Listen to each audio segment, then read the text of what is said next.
Hello, everybody.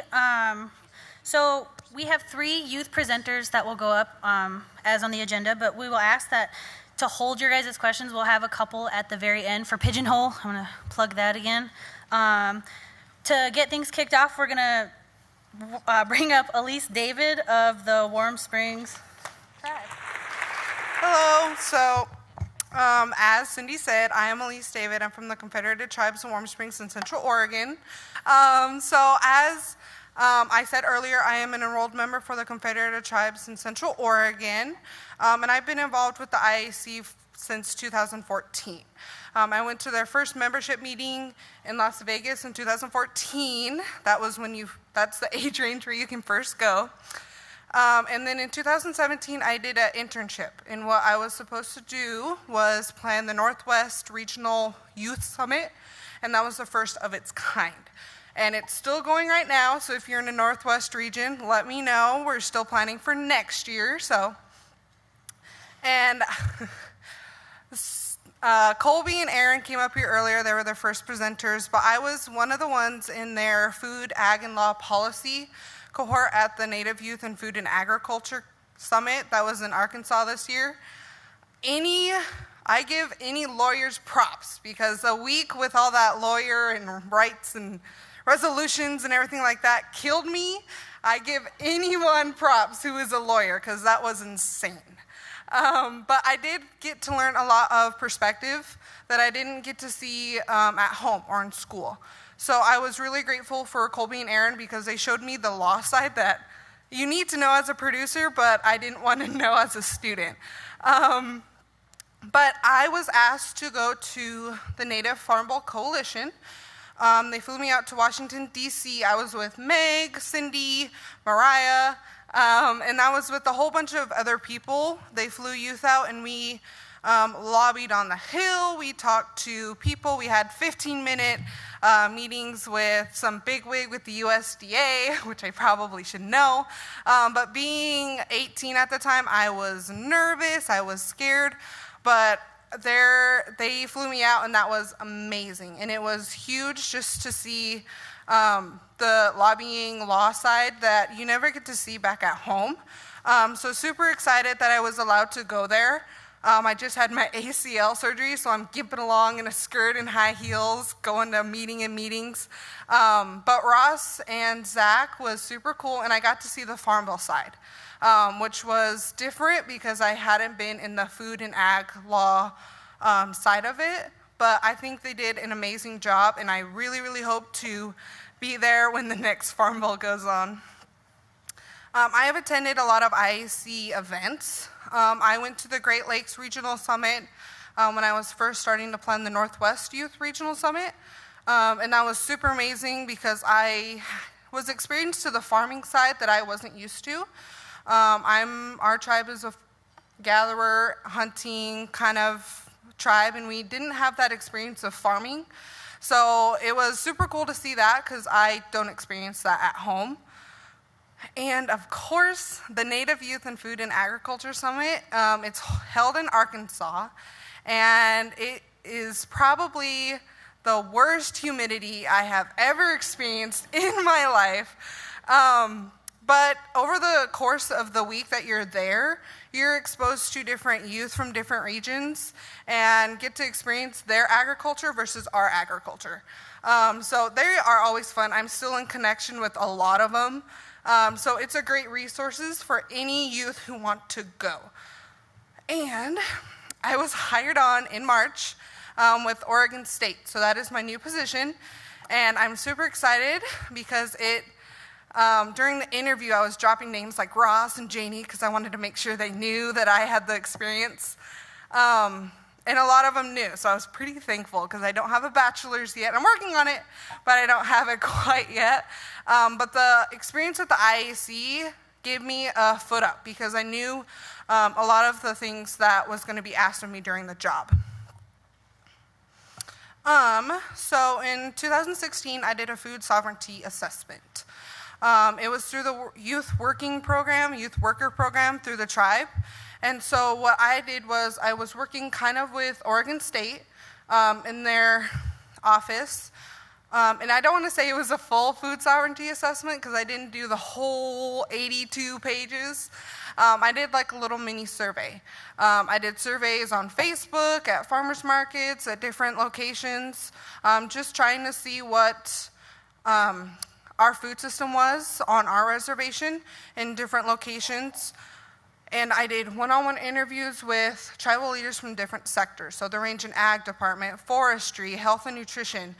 So that was eye-opening because it showed me a lot of things that I didn't realize on my own reservation and some things that I just needed to fix and continuing to do so.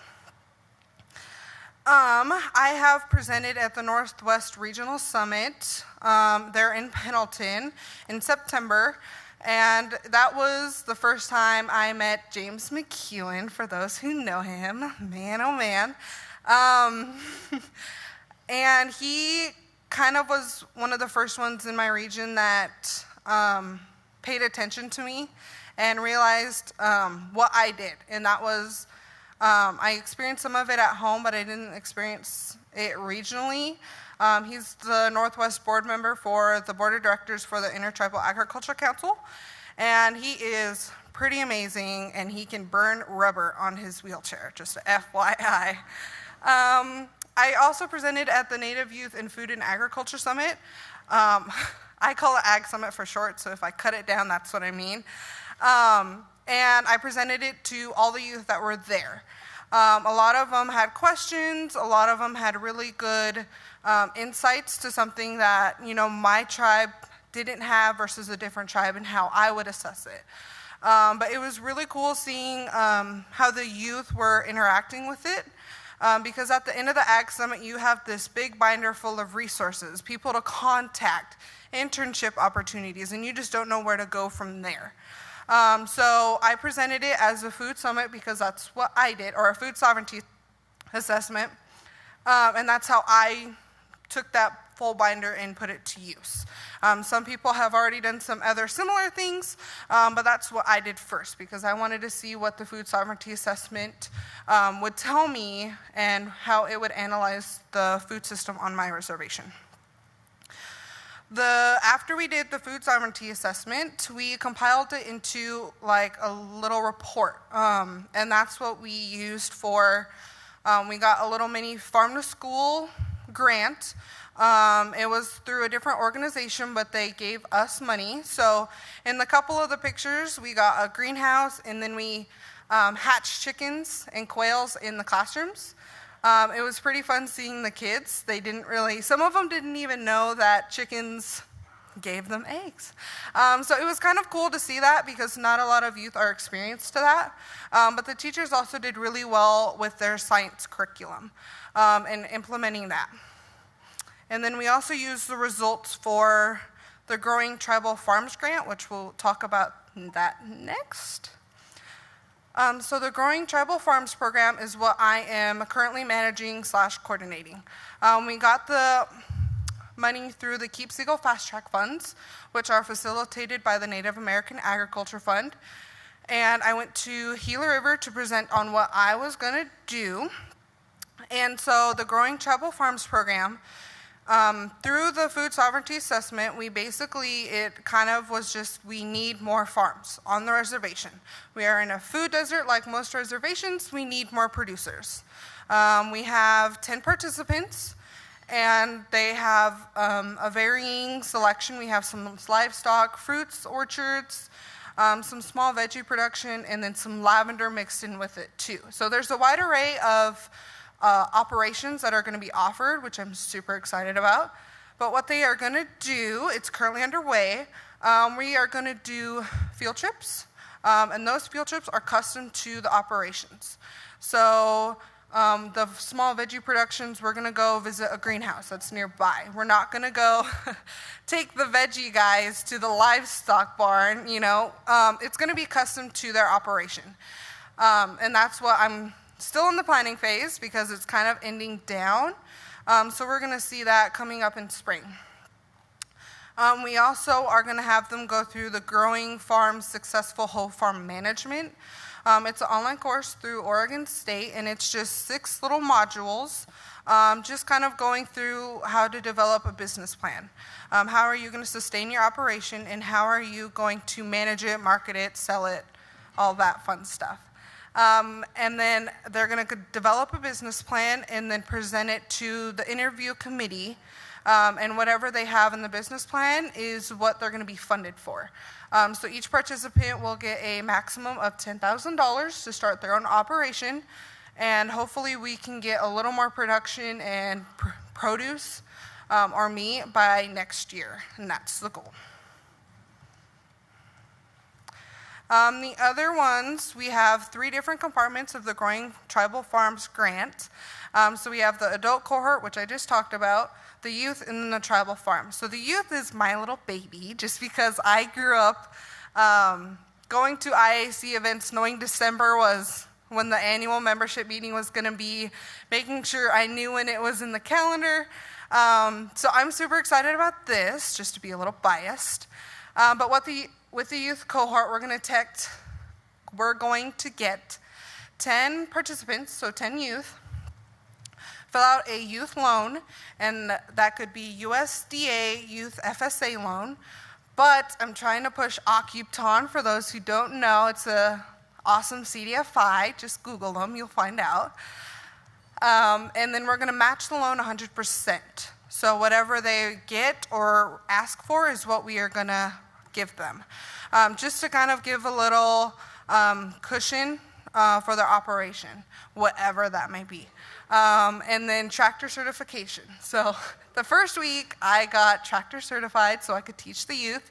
It will depend on guardian approval and age, but they will get tractor certified if their operation needs it or if they just want to. So we thought that was very mandatory, but that will be very interesting. And then we're also partnering with FFA and 4-H. I will be kind of taking on a part of 4-H because a lot of the youth portion will kind of coincide. If they wanted to show their animal at fair, I wanted to make sure that they had the opportunity and information they needed at their ease. So we're partnering up with FFA and 4-H. 3 of those youth in the picture actually went to Washington, D.C. To go to the Washington Leadership Summit for FFA, so that was pretty exciting. And then we also wanted to coordinate the youth cohort with fair time. So we are going to start it later this year so they can make sure that they meet weigh-in requirements or fair dates that they need to do. Of course, it's not mandatory, but we want it to make sure it's optional. And then the last part for the tribal farm is they will be doing a pole barn to cover their hay operation or the hay bales that they have for the hay operation. So that is currently, I haven't had much experience with that, but they will be doing a pole barn for their hay and then some equipment maintenance that they will later need. Yeah, so that's my presentation, and then I'll be on the youth panel as well.